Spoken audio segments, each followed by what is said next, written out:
प्रयागराज का संगम तट, मौनी अमावस्या का पावन अवसर, और अचानक वहां का माहौल किसी युद्ध के मैदान जैसा नजर आने लगा।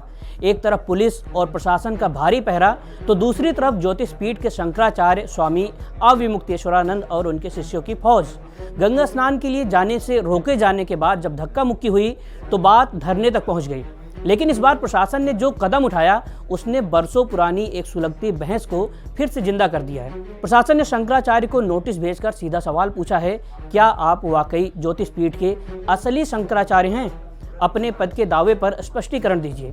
ये कोई मामूली सवाल नहीं है, ये उस पद की गरिमा और उसकी कानूनी मान्यता से जुड़ा हुआ सवाल है, जिसे लेकर के पिछले 2 सालों से अदालतों में लंबी कानूनी जंग चल रही है। यहाँ पर एक सवाल उठता है कि आखिर कौन है स्वामी अविमुक्तेश्वरानंद और क्यों उनके नाम के साथ विवादों का साया हमेशा साये की तरह चलता रहता है। सवाल ये भी है कि क्या वो वाकई ज्योतिष पीठ के उत्तराधिकारी हैं या फिर ये सिर्फ एक अधूरा दावा है। इस पूरी कहानी को समझने के लिए हमें थोड़ा पीछे जाना होगा। उत्तर प्रदेश के प्रतापगढ़ के एक छोटे से गांव ब्राह्मणपुर के उमाशंकर उपाध्याय कैसे स्वामी अविमुक्तेश्वरानंद बन गए, ये सफर बड़ा दिलचस्प है। वाराणसी के संपूर्णानंद संस्कृत विश्वविद्यालय से शिक्षा लेने वाले उमाशंकर पढ़ाई के दौरान छात्र राजनीति में भी काफ़ी सक्रिय थे।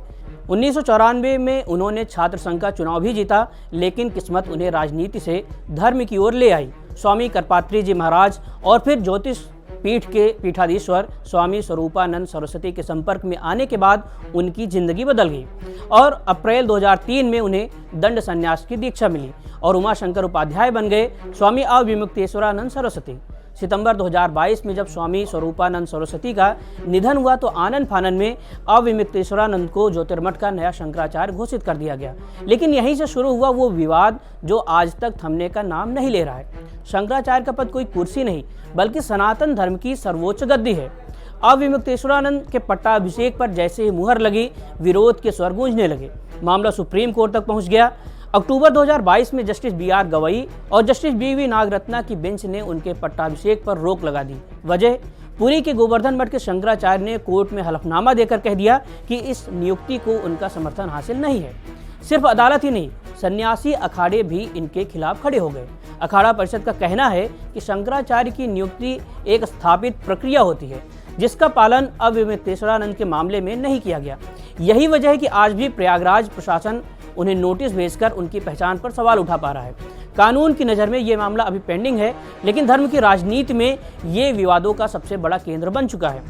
अविमुक्तेश्वरानंद सिर्फ अपने पद को लेकर ही चर्चा में नहीं रहते, बल्कि उनके बयान भी अक्सर सुर्खियों में आग लगा देते हैं। उन्होंने अयोध्या के राम मंदिर की प्राण प्रतिष्ठा का निमंत्रण ये कहकर ठुकरा दिया था कि अधूरे मंदिर का उद्घाटन धर्म के खिलाफ है।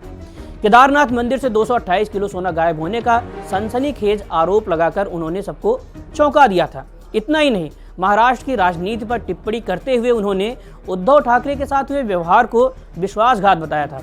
गाय की हत्या पर सरकार को घेरना हो या सिंधु जल समझौते पर सवाल उठाना हो या फिर दिल्ली के बुराड़ी में बने केदारनाथ की प्रतिकृति का विरोध करना, स्वामी अविमुक्तेश्वरानंद ने हर मोर्चे पर सरकार और व्यवस्था को चुनौती दी है। यहाँ तक कि जगतगुरु रामभद्राचार्य को भी उन्होंने शास्त्रों के आधार पर खुला चैलेंज दे डाला था। अब सवाल ये है कि क्या संगम तट पर हुआ ये ताज़ा विवाद अविमुक्तेश्वरानंद की पहचान को और मजबूत करेगा या फिर कानूनी नोटिस उनके इस पक्ष के दावे को कमजोर कर देगा।